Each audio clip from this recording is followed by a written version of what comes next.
Bom dia, boa tarde, boa noite.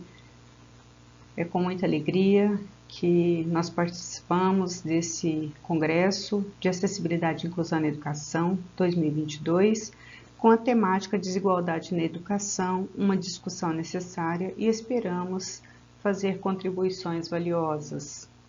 Eu sou Cleide Pires Machado, professora no Instituto Federal de Educação, Ciência e Tecnologia de Goiás, pesquisadora em Educação Inclusiva, formação docente, Língua, Literatura e Cultura em língua espanhola e em língua portuguesa também, ensino de português como língua não materna, PRAC. Neste artigo atua Ana Beatriz de Moura Séptimo, que é graduanda em Fonoaudiologia na PUC, é presidente da Liga Acadêmica de Linguagem LALIN, é estudante entusiasta da linguagem e da seletividade alimentar, é estagiária em Educação Inclusiva no Instituto Federal de Educação, Ciência e Tecnologia de Goiás e é pesquisadora sobre a importância da formação em Educação Inclusiva na formação docente continuada para ampliação da qualidade nos processos de educação inclusiva. Ainda neste artigo temos Maria Cristina Nunes Hidalgo, importante contribuição. Ela é assistente social e ocupa o cargo de coordenadora de assistência estudantil no Instituto Federal de Educação, Ciência e Tecnologia de Goiás. Além das multitarefas que ela desempenha, ela coordena os processos de formatura, os processos seletivos da EJA e tem ampla experiência em atendimentos a alunos com diferentes necessidades, seja de aprendizagem ou de demandas emocionais e econômico-financeiras. É pesquisadora na área de neurodiversidade e inclusão. Esse estudo, cujo título é o impacto da formação docente por meio do NAPNE para a educação inclusiva, observou centenas de casos atendidos pelo NAPNE de agosto de 2021 a outubro de 2022 e percebeu que a formação docente é deficitária na perspectiva inclusiva e isso é um entrave para a permanência e êxito do estudante com necessidades específicas na escola. A falta de conhecimento sobre o que é a inclusão e sobre quais são as medidas e ferramentas adequadas para a implementação do ensino inclusivo corrobora para que as decisões padronizadas sejam realizadas sem pensar nas especificidades de cada condição de cada estudante. A justificativa para esse estudo. Há uma crescente e urgente necessidade de que se busquem caminhos para esvanecer as dúvidas sobre a neurodiversidade e sobre a inclusão, de modo a atenuar as desigualdades na educação. Muitos professores e muitos estudantes ainda não sabem reconhecer as características de pessoas neurodiversas e passam muito tempo sofrendo solitários diante de situações que poderiam compartilhar com profissionais habilitados, auxiliar na resolução das dificuldades enfrentadas, como os membros do NAPNE, por exemplo. A metodologia coleta de dados. Então, a partir da observação, fizemos estudo que é qualitativo, que se vale também das propriedades do estudo de caso, para observar de maneira pormenorizada o fenômeno social. De agosto de 2021 a outubro de 2022, observou centenas de casos de estudantes do NAPNE e observou que muitas pessoas não procuram o NAPNE. Das pessoas que procuram o NAPNE, algumas também têm dificuldade de estar no NAPNE por razões de não querer validar os estereótipos. Observemos.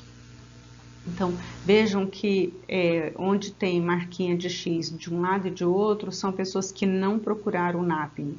Não procuram o NAPNE, professor e estudante, porque desconhecem a existência do NAPNE, porque desconhecem sobre o que o NAPNE pode fazer, porque falta fechamento ou identificação do diagnóstico do estudante. Às vezes o estudante também não se reconhece, às vezes só acha que está passando um mau momento, ele não sabe que ele tem uma dificuldade de aprendizagem, está enfrentando um problema que ele pode ser ajudado pelo NAPNE.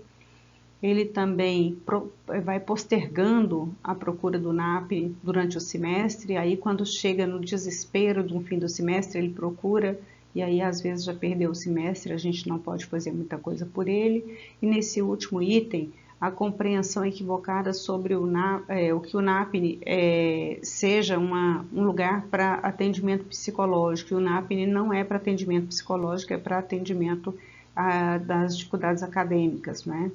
Nesse antepenúltimo e penúltimo item, o estudante é quem não procura o NAPNE, ele não procura porque ele tem dificuldade de aceitação da sua própria condição neurodiversa, porque ele entende que será tratado de maneira diferente pelo corpo docente e ele às vezes quer um tratamento igual, ele não quer ser tratado diferente.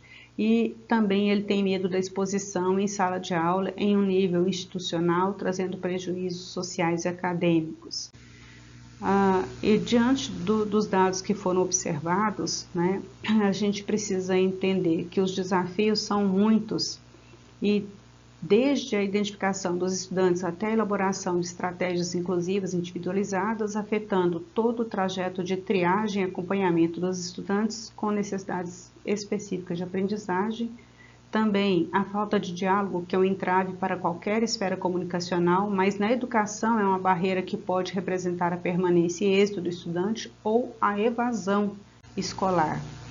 E também é preciso notar que alguns estudantes evitam os contatos do NAPNE e recusam o acompanhamento do núcleo por não desejarem carregar consigo o estigma e o rótulo de pessoa com deficiência. O medo do rótulo de ser um estudante atendido pelo NAPNE precisa ser substituído pela ideia de que é um direito garantido por lei e ter o apoio acadêmico especializado dentro da instituição precisa ser uma reivindicação naturalizada. Também o desconhecimento da existência do NAPNE, que é uma das barreiras comunicacionais significativas, é preciso que nós enfrentemos isso trazendo momentos de visibilidade. Então, nós já fazemos isso trazendo em eventos, palestras, comunicações, mesas redondas para falar sobre o que o NAPNE faz, sobre como o NAPNE pode atuar e auxiliar o aluno no desenvolvimento acadêmico e ainda está se mostrando insuficiente. Então, nós precisamos ampliar essas ações e tornar o NAPNE um lugar mais acessível, mais visibilizado e tirar de cima dele esse estigma de que é um lugar para pessoas com deficiência e que é um lugar de acessibilidade, todo mundo pode usar. E a questão da deficiência também, mostrar de um modo geral que a deficiência não é um defeito, uma coisa ruim que a pessoa vai carregar consigo. Então, tornar mais respeito, trazer mais respeito para essa característica de um modo geral, que a sociedade respeite as deficiências. E aí o NAPNE, mesmo recebendo todas as pessoas com as diferentes condições, esse lugar não ser um lugar que as pessoas queiram evitar. Bom, outra questão é a realização de curso de formação que os professores pedem, porque eles querem identificar os problemas, eles falam problemas dos alunos, né, para poder flexibilizar as atividades. Então, ou então que a gente envie os laudos. O laudo é um direito do aluno não revelar. Então, a gente precisa de ter uma maneira de visibilizar as necessidades dos alunos sem invadir a privacidade do aluno, e isso está sendo estudado, verificado, como fazer isso sem que o aluno se sinta invadido na sua privacidade, e que o professor também, que ainda não sabe lidar com laudo, que ele possa entender que laudo é só um ponto de partida e não um ponto de chegada. Não é para entender a limitação do aluno, mas de onde partir para que o aluno possa trabalhar e progredir, para que o professor consiga entender o que ele precisa trabalhar, o que ele precisa flexibilizar, como ele precisa adaptar as atividades. Então, nesse sentido. E substituir a palavra problema do aluno, não é, por quais são as condições que esse aluno tem, quais são as habilidades que ele tem para iniciar a aprendizagem. Bom, e diante de tudo isso é preciso, o olhar mais sensível para perceber se o estudante está ou não com dificuldades na aprendizagem ou se necessita de atenção especial no percurso escolar. E esse olhar mais sensível é do professor da disciplina, que numa primeira instância pode estabelecer comparações entre os demais estudantes ou mesmo do próprio aluno em relação ao seu avanço de aprendizagem de uma época e de outra época. Então, esse professor, ele tendo uma formação adequada, ele vai conseguir favorecer a aprendizagem desse aluno com muito mais adequação. E é nesse sentido que o NAPN precisa avançar, que o professor precisa avançar para que a gente consiga trabalhar de maneira mais inclusiva.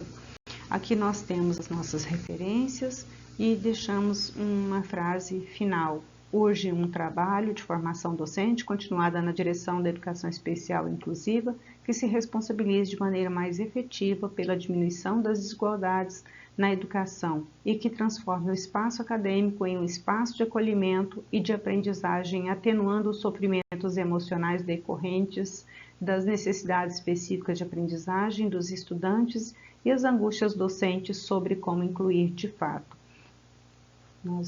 Da nossa autoria, Machado, Sétimo e Hidalgo. Nosso muito obrigado pela oportunidade de refletir coletivamente sobre as desigualdades na educação, porque nós concordamos que se trata de uma discussão urgente e necessária. Muito obrigada.